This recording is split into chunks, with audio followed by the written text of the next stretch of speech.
Hi guys, my name is Cash and welcome to Cashed Out Cars. In today's video, we're going to be going over common rust spots on a Jeep TJ Wrangler. This is going to be a super valuable video for you if you're in the market for one of these Jeeps, or if you have one and want to stop rust before it really gets bad.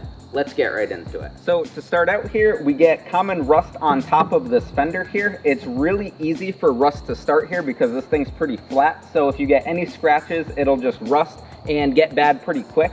Also, they commonly rust from the underside, so just inspect this area. Obviously, this one's pretty easy to see, and if your fender's gonna rot off, it's not gonna be catastrophic damage to the car and you won't be able to drive it like some other ones, which we'll be covering shortly, but this is a very common place on these Jeeps. Now moving over to the side of the vehicle here, we very commonly get rust right here. This is where the steps mount to get in and out of the vehicle if your Jeep has one, and that's just another common spot that starts to rust out. Now moving over here, we have the hinges. All of the hinges on Jeeps very commonly rust. This includes the door, the tailgate, and the windshield frame. Every time you go ahead and open and close that, it's a chance for the paint to chip and rust to start, so keep an eye on those areas. Next up, under the vehicle here, the body mounts are a very common thing to rust out. Once again, they're under there, easily exposed to rust and rocks and debris from the road, and they start to rot out pretty easily. Also, the transmission skid plate under there is another common one that starts to rust, and that also starts to rust out the frame. Alright, so now we're at the back of the Jeep here. These pretty commonly rust right here below the hinges and also at the corners of the tub here. You could get your fingers up there and feel for rust and know if it's starting there. And once again, if rust is starting at any of these places, you want to catch it early, otherwise it's just going to keep getting worse and worse and become more of a problem. Also, the tailgate itself tends to rust. Look at the bottom edge where water and sand and debris collect, and that's another spot where rust commonly starts on these vehicles. So now that we're still at the back of the car here, go ahead and look under it and take a look at the gas tank skid plate. This is another one that commonly collects salt and debris, and these rust out very easily. Another common spot on these that rusts out is the exhaust. Now, this one has been recently replaced, and on another one that I just sold, the exhaust was also replaced because it's very common. Moving on here, we have a couple spots to check inside the car. You want to lift up the carpet if your car still has a carpet. These just snap in if it is in there. And you want to go ahead and look at the floor pans. Now that's a very common spot to rust because once again, water gets trapped in there and rust starts.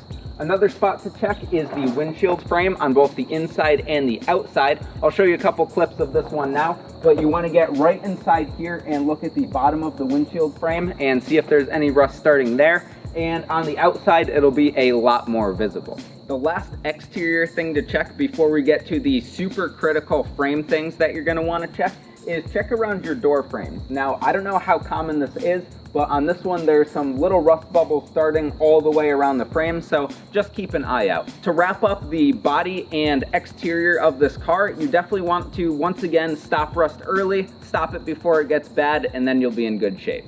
So now the critical stuff. I'm going to tell you where to look on the frame of your vehicle to make sure that it's still structurally sound and good for the road and good for all the off-roading and abuse that you guys are going to throw at these Jeeps. Now, the first place that you want to check, as I mentioned earlier, is where the transmission skid plate mounts to the frame. That's a very easy spot for water and salt up here in New England to get caught, and this could easily rot out the frame if you're not careful with preventing stuff from sitting there. This also includes where the body mounts mount to the frame, because once a body mount starts to rust, that's rust right next to a frame, and it could get into the frame and also rust that out. And last on the list, we have something that is, in my opinion, the worst possible rust spot for these Jeeps, and that is where your control arms mount to the frame. Now, this is a very common spot that rusts from the inside out because Jeep didn't really put any drainage for anything that gets inside the frame. So once rust starts there, it's going to be going from the inside and you won't see it until it's too late. Now, a way to check this is there's a frame right up above where that control arm mounts, and you could get your finger in there, feel around, see if it's rusty, and see if there are chunks of metal and debris in there. And if there are, you want to be very careful to wash that out. Now what you need to do in order to wash that out is drill a little hole in front of the control arm mount, and then you'll be able to get sand and debris washed out with a bit of water. The front of the vehicle is also common, even though it's a little bit less common, so go ahead and take a look there too. Once again, this is a major structural area of the car, so if your car starts to rot out here, you're gonna be in some trouble. And so guys, with that, that's gonna wrap up this video. If there are any common Jeep Wrangler rust spots that I missed, leave them down in the comments down below. That'll help everybody out. Don't forget to like this video if you found it helpful, and subscribe for more, and I hope you stick around for the next one. Take care.